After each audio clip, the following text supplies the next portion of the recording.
Maximum ரிட்டர்ன்ஸ்னாலே அது Equitas bank FD தான். Download Equitas bank mobile app today.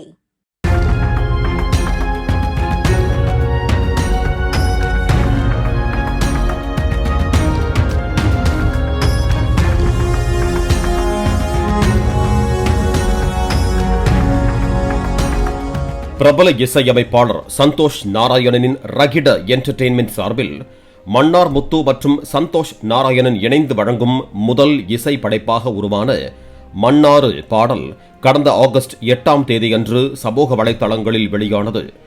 Mannar முத்துவின் தனித்துவமான குரலில் உருவாகியுள்ள இந்த பாடலை கென் ராய்சன் இயக்கியுள்ளார். பாமர மக்களின் வாழ்வியலை காட்சிப்படுத்திய இந்த பாடல் ரசிகர்களிடையே பெரும் கவனம் ஈர்த்துள்ளது.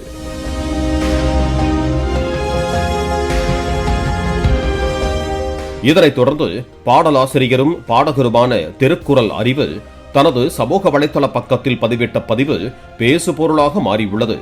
அந்த பதிவில் எச்சரிக்கை என்ற தலைப்பில் தமிழ் சுயாதீன இசை மற்றும் கானா இசைத்துறையில் உழைக்கும் வர்க்க மக்களின் கலாச்சாரத்தில் வேரூன்றிய மெட்டுகள், இசையமைப்புகள் மற்றும் அவர்களின் கருத்துக்களை சில உயரடுக்கு நிலையில் உள்ள இசையமைப்பாளர்கள் எடுத்துக் கொள்கிறார்கள் என குற்றம் சாட்டியுள்ளார்.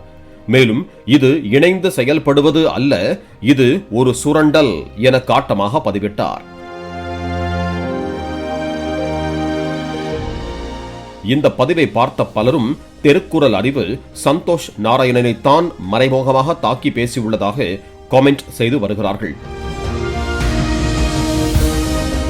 சந்தோஷ் நாராயணன் மீதுள்ள வன்மத்தில்தான் அறிவு இந்த பதிவை பெயரை குறிப்பிடாமல் பதிவிட்டுள்ளதாக நெட்டிசன்கள் வருத்தெடுத்து வருகிறார்கள். கடந்த 2021ஆம் ஆண்டு இசையமைப்பாளர் சந்தோஷ் நாராயணன் தயாரிப்பில் தி மற்றும் திருக்குறள் அறிவு பாடி வெளியான என்ஜாய் என்ஜாமி பாடல் பட்டி தொட்டி எங்கும் பரவி நல்ல வரவேற்பை பெற்றது. 6 மாதங்களாக சரியாக தூங்காமல் இந்த பாடலை நானே எழுதி இசையமைத்தேன். ஆனால் பாடலுக்கான அங்கீகாரம் எனக்கு கிடைக்கவில்லை என்று தொடர்ந்து அறிவு குரல் எழுப்பி வந்தார்.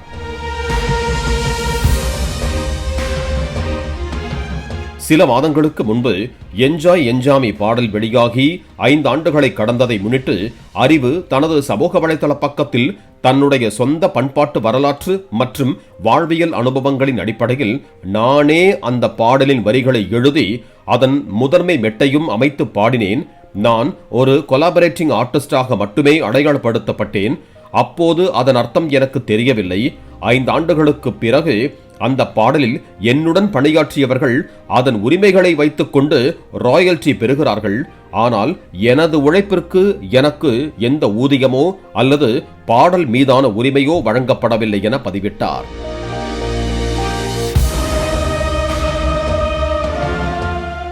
இந்த பதிவிற்கு பதிலளித்த சந்தோஷ் நாராயணன், உங்களுடைய கருத்துக்களுக்கு உங்களுக்கு உரிமை இருக்கலாம், ஆனால் தொழில்நுட்பம் மற்றும் சட்ட ரீதியாக நீங்கள் முன்வைக்கும் வாதங்கள் எல்லாமே வழக்கம் போல வெறும் கற்பனைதான். அதில் துளியும் உண்மையில்லை. நீங்கள் சொன்னதற்கு உங்களிடம் ஆதாரங்கள் இருந்தால் எடுத்து வரலாம். எங்கு வேண்டுமானாலும் எந்த ஊடகத்தில் வேண்டுமானாலும் அதை விவாதிக்கலாம். என்னை எல்லா இடங்களிலும் பிளாக் செய்துவிட்டு இப்படி பேசுவதா? நீங்கள் இங்கேயே கூட பேசலாம். நான் பதிலளிக்க எப்போதும் தயாராக இருக்கிறேன் என பதிவிட்டார். 5 ஆண்டுகள் ஆகியும் இந்த பஞ்சாயத்து முடிந்த பாடில்லை என நெட்டிசன்கள் தெரிவித்தனர். இந்நிலையில் மீண்டும் அறிவு சந்தோஷ் நாராயணனை மறைமுகமாக விமர்சனம் செய்திருப்பது எரியும் தீயில் எண்ணெயை ஊற்றுவது போல உள்ளதாக நெட்டிசன்கள் கருத்து தெரிவித்து வருகிறார்கள். பாலிமர் செய்திகளுக்காக செய்தியாளர் ரகுபதி. மேக்ஸிமம் ரிட்டர்ன்ஸ்னாலே அது ஈக்விட்டாஸ் பேங்க் எஃப்டி தான். Download Equitas bank mobile app today. Play store மற்றும் ஆப் ஸ்டோரில் இருந்து பாலிமர் செயலியை QR கோடு மூலம் பதிவிறக்கம் செய்யுங்கள். செய்திகளை உடனுக்குடன் பெறுங்கள்.